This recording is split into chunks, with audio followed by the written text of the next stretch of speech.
নমস্কার বন্ধুগণ, আজকে আমি কথা বলবো স্টেজার এনএফটি যে নতুন আপডেট এসছে সেই আপডেটটিকে নিয়ে। বেশ কয়েকদিন ধরেই আমাদের ফোনে স্টেজার এনএফটি যে অ্যাপ্লিকেশনটি ছিল সেই অ্যাপ্লিকেশানে আমরা আমাদের আইডিগুলো ওপেন করতে পারছিলাম না। আজকে নতুন আপডেট আসার পর অ্যাপসেও আবার স্টেজার এনএফটি লগ ইন করা যাচ্ছে। যাদের অ্যাপসে এখনও লগ ইন হচ্ছে না তারা প্লে স্টোর থেকে অ্যাপটিকে আপডেট করে নাও, তাহলেই দেখবে প্রবলেম সলভ হয়ে গেছে।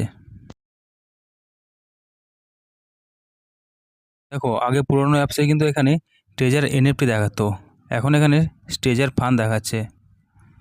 তো এখানে মায়ে গিয়ে আমরা আবার আমাদের ইউজার আইডি আর পাসওয়ার্ড দিয়ে লগ ইন করে নেব।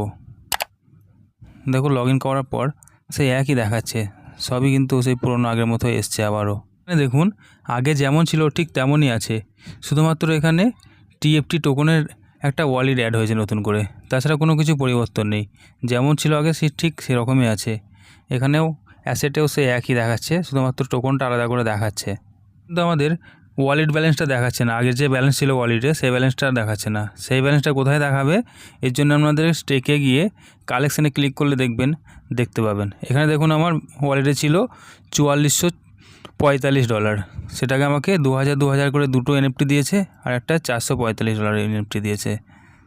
থেকে বলা যেতেই পারে যে ট্রেজার এনএফটি কোনো স্ক্যাম করেনি। ট্রেজার এনএফটি কিছুদিন আপনাদের কাছ থেকে সময় চেয়ে নিচ্ছে, ট্রেজার অবশ্যই কামব্যাক করবে।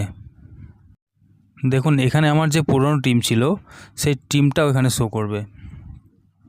একটু সময় নিচ্ছে নেটওয়ার্কের জন্য।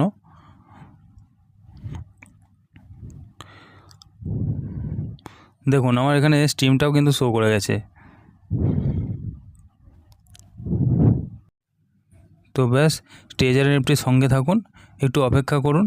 ট্রেজার এনএফটির টাকা সবাই পাবেন, উইথড্রল সবাই পাবেন। ধন্যবাদ।